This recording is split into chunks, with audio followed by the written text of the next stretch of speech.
नमस्कार स्टूडेंट, मैं राजेश नामदेव अपने YouTube चैनल में आप सभी का फिर से हार्दिक स्वागत करता हूं। आज का वीडियो लेक्चर लेकर आए क्लास 11th मैथमेटिक्स के स्टूडेंट के लिए। तो तैयार हो जाइए स्टूडेंट अपनी पेन और कॉपी लेकर, क्योंकि आज हम आपको एक्सप्लेन करने वाले हैं चैप्टर नंबर 2 जो कि है रिलेशन एंड फंक्शन, उसके बेसिक कॉन्सेप्ट। तो स्टार्ट करते हैं। स्टार्ट करने से पहले सभी से अनुरोध करूंगा कि अभी तक अगर हमारे चैनल को सब्सक्राइब नहीं किया है तो चैनल को सब्सक्राइब कर लीजिए और रेगुलर नोटिफिकेशन पाने के लिए बेल आइकन को भी दबा दीजिए। स्टार्ट करता हूं। तो आज हम बात करेंगे सबसे पहले रिलेशन एंड फंक्शन की। तो स्टूडेंट, रिलेशन होते क्या है? हम अपने डेली लाइफ में देखते हैं कि हम लोग एक दूसरे से किसी ना किसी रिलेशन के थ्रू कनेक्टेड हैं। ओके भाई, उन्हीं रिलेशन के बेसिस पर हम एक दूसरे को कॉल करते हैं, हम एक दूसरे से एक जो व्यवहार है उसको हम प्रदर्शित करते हैं। ठीक है, तो भाई हम अपने बड़ों का आदर करते हैं, इसीलिए करते हैं क्योंकि वो हमसे बड़े हैं। तो भाई इसी प्रकार से मैथमेटिक्स में भी हमारे पास जो डिफरेंट पैरामीटर्स हैं वो पैरामीटर एक दूसरे से कैसे जुड़े हैं, कैसे कनेक्टेड हैं, तो उसके बारे में हम लोग यहाँ पर बात करेंगे। तो बेसिकली जो रिलेशन एंड फंक्शन जो चैप्टर है उसमें हम ये 3 पॉइंट के बारे में डिस्कस करने वाले हैं। कार्टेशियन प्रोडक्ट्स ऑफ सेट, दूसरा है रिलेशंस और तीसरा है फंक्शंस। ओके, तो यहाँ पर हम तीनों पॉइंट को अच्छे से बताएंगे। ये चैप्टर पूरा का पूरा इन 3 पॉइंट के बेसिस पर ही है। ओके, नेक्स्ट हम आगे देखते हैं। सबसे पहले कार्टेशियन प्रोडक्ट क्या होता है? कार्टेशियन प्रोडक्ट को हम ऐसे समझेंगे, जैसे सपोज दैट हमारे पास 2 सेट्स हैं। एक सेट हमारे पास है जिसमें हमारे पास में 2 कलर्स हैं, रेड एंड ब्लू। दूसरा सेट हमारे पास बी है जिसके एलिमेंट है बी सी एस। ओके, अब हम यहाँ पर कितने कॉम्बिनेशन इनके बना सकते हैं ये हमको देखना है। दोनों सेट में जो एलिमेंट है उनके पेयरिंग करके, ओके, उनको हम बोलते हैं ऑर्डर पेयर। तो पेयरिंग करके कितने कॉम्बिनेशन हम बना सकते हैं, ये कार्टेशियन प्रोडक्ट का बेसिक कंसेप्ट होता है। तो यहाँ पर हम स्टूडेंट देख पा रहे हैं कि बेसिकली हम यहाँ पर टोटल कॉम्बिनेशन की बात करें तो ये हमको 6 कॉम्बिनेशन हमको मिल जाते हैं। ओके, अब हम देखते हैं कि कैसे हम डिफाइन कर सकते हैं इसको। तो भाई हमने जब बेसिक कंसेप्ट की बात कर ली है तो इसको हम डिफाइन भी कर सकते हैं। If we have 2 non empty set P and Q, P और क्यू 2 नॉन एम्प्टी सेट अगर हमारे पास है तो हम इनके कार्टेशियन प्रोडक्ट को P क्रॉस क्यू से हम दर्शाते हैं, P क्रॉस क्यू लिखते हैं। और P क्रॉस क्यू एक सेट होगा, ठीक है, जिसके सारे एलिमेंट ऑर्डर्ड पेयर के फॉर्म में होंगे। ओके, वो हम बता देते हैं कैसे होंगे। तो P क्रॉस क्यू को हम लिखेंगे एक सेट को हम करली ब्रैकेट में लिखते हैं, तो हमने लिखा हुआ है, और अंदर हमने लिखा है ये स्मॉल ब्रैकेट में P कॉमा क्यू, ये ऑर्डर पेयर है हमारा, क्योंकि सारे एलिमेंट आपको इसी फॉर्म में मिलने वाले। ठीक है, P belongs to capital P और Q belongs to capital Q हुआ यहाँ पर। स्टूडेंट, P और Q में से अगर कोई भी नल सेट होता है तो P क्रॉस Q यानी कि कार्टेशियन प्रोडक्ट का जो सेट होगा वो भी आपका एम्प्टी सेट होगा, नल सेट होगा। ओके, तो ये हमको याद रखना है यहाँ पर। अब यहाँ पर हमने अभी जो बताया था आपको, ठीक है, कि अगर हमारे पास 2 कलर के सेट, एक सेट है जिसमें 2 कलर्स हैं और दूसरा सेट है जिसमें 3 हमने एलिमेंट लिए थे BCS, तो हम यहाँ पर देख सकते हैं उनका Cartesian product A cross B को हम इस तरीके से लिख सकते हैं, जिसमें एक सेट हमको मिल रहा है, उस सेट के अंदर हमको एलिमेंट मिल रहे हैं, सारे एलिमेंट ऑर्डर पेयर के फॉर्म में हैं और टोटल एलिमेंट हमको कितने मिले हैं, 6 मिले हैं। Okay,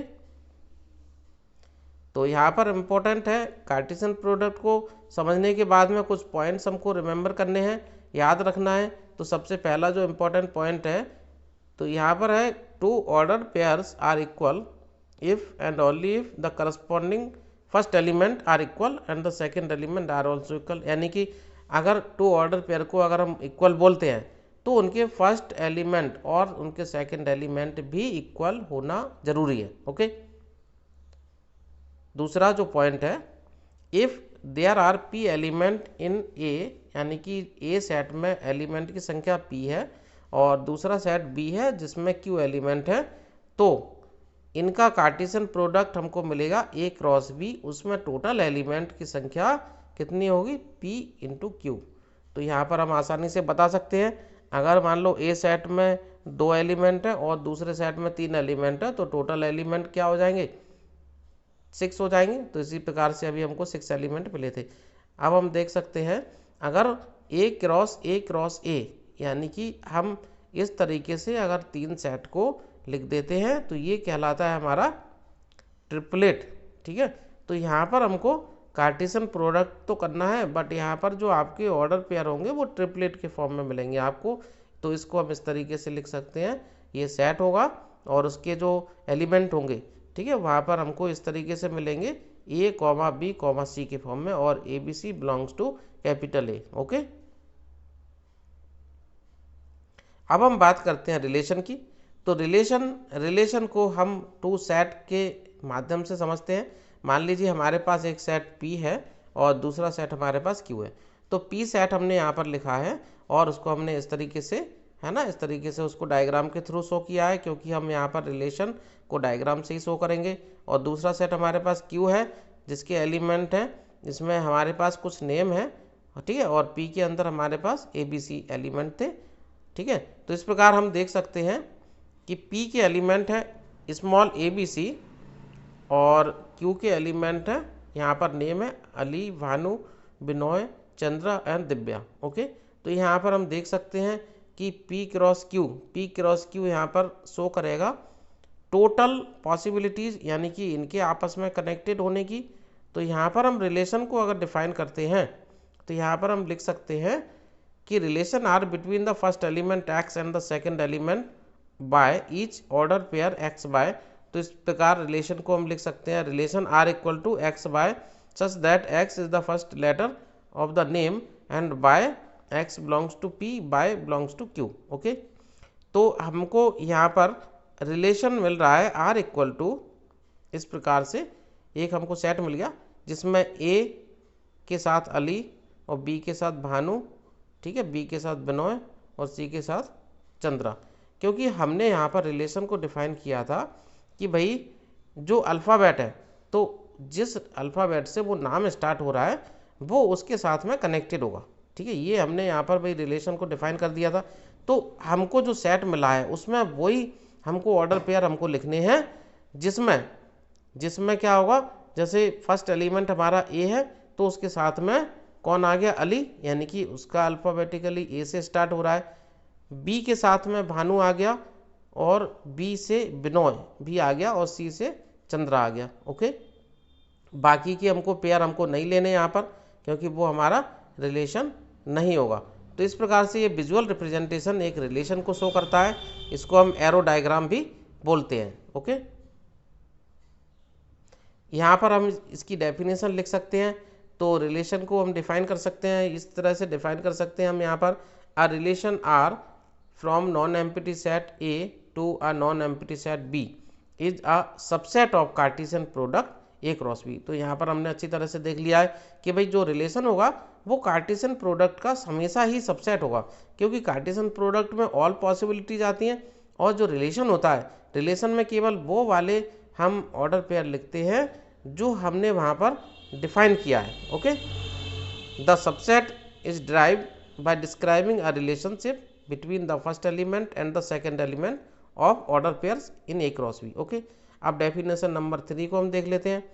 The set of all first element of the order pairs in a relation R from a set A to a set B is called the domain of the relation R। इसको student हम domain बोलते हैं। Domain का मतलब क्या हुआ, the set of all first element order pair in a relation R, यानी कि जो आपका रिलेशन हमको मिलता है उसके फर्स्ट एलिमेंट जितने भी फर्स्ट एलिमेंट आ रहे हैं हमको, वो हमारा क्या कहलाता है, वो डोमेन कहलाता है। तो यहाँ पर हमको ये भी याद रखना है, बहुत इंपॉर्टेंट है, क्योंकि डोमेन, रेंज, कोडोमेन, ये वर्ड आएंगे, इनके बारे में क्वेश्चन पूछा जाता है।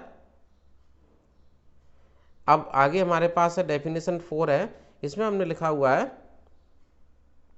The set of all second element in relation R from a set A to set B is called the range of the relation R. ये भी बहुत इंपॉर्टेंट है। तो यहाँ पर हमने रेंज को डिफाइन कर दिया है। रेंज क्या होता है स्टूडेंट, भाई जो हमने अभी बताया था कि रिलेशन जो मिला है उसमें जो ऑर्डर पेयर आपको मिले हैं उनके सेकंड एलिमेंट, ओके, उनके सेकंड एलिमेंट का एक जो पूरा का पूरा जो सेट बनेगा, ग्रुप बनेगा, उसको हम क्या बोलते हैं, रेंज बोलते हैं। तो हमने लिख दिया है range of relation R, okay, set of all element the whole set B. अब इस प्रकार से थर्ड हमारा टर्म होता है कोडोमेन, तो हम उसको डिफाइन कर देते हैं the whole set B called the codomain of the relation R, okay. Note that range subset of codomain, range हमेशा जो कोडोमेन का क्या होगा, हमेशा सबसेट होगा। यहाँ पर इंपॉर्टेंट पॉइंट है जो कि रिमेंबर करने हमको। तो सबसे पहला पॉइंट है a relation may be represented algebraically either by the roster method और द सेट बिल्डर मेथड। तो यहाँ पर रिलेशन जो है स्टूडेंट, वो दोनों ही तरीके से है ना रिप्रेजेंट हो सकता है, रोस्टर मेथड से भी और सेट बिल्डर से भी, क्योंकि हमने पढ़ा हुआ है सेट में कि सेट को हम है ना दोनों फॉर्म में रिप्रेजेंट कर सकते हैं, तो इसीलिए यहाँ पर ये दोनों फॉर्म यूज कर सकते हैं। दूसरा पॉइंट है an arrow diagram is visual representation of relation. जो हमने डायग्राम अभी शो किया था वो एरो डायग्राम था, तो ये विजुअल रिप्रेजेंटेशन कहलाता है। इन इस टाइप के जो भी कोई रिलेशन हमको दिया है तो उस रिलेशन को दर्शाने का एक तरीका होगा, जिसे हम विजुअल रिप्रेजेंटेशन बोलते हैं, ओके। फंक्शन, फंक्शन की अगर हम बात करें, study a special type of relation is called the function, okay. तो फंक्शन जो है study of special type of relation, यानी कि वहाँ पर किस तरह का रिलेशन हमको दिया गया है उसके अकॉर्डिंग हम वहाँ पर क्या करते हैं, उसकी फंक्शनिंग करते हैं, ठीक है। तो फंक्शन क्या हुआ कि स्पेशल टाइप का जो रिलेशन हमको मिलता है उसी को हम फंक्शन बोलते हैं, क्योंकि उसके अकॉर्डिंग वो पैरामीटर आपस में कनेक्टेड होंगे। तो यहाँ पर इसको डिफाइन कर सकते हैं हम, a relation F from A set to B is a function if every element of set A has one and only one image in set B, okay। तो इस तरीके से हम कह सकते हैं कि भाई वो हमारा क्या है, एक तरह से उसकी इमेज है। इन अदर वर्ड्स इसको लिख सकते हैं function F is a relation from a non empty set A to non empty set B such that the domain of F is A, okay. यानी कि डोमेन क्या होना चाहिए, ए में होना चाहिए। No two distinct order pairs in F have the same first element if F is a function from A to B।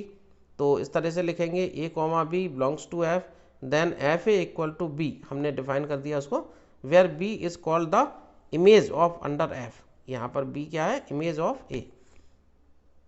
A is called the pre image, और A को क्या बोलेंगे हम, प्री इमेज बोलेंगे, और B उसकी image है, okay. तो इस प्रकार से हम इसको लिख सकते हैं ए टू बी, यानी कि F such that A to B. Function हमारा डिफाइन हो गया।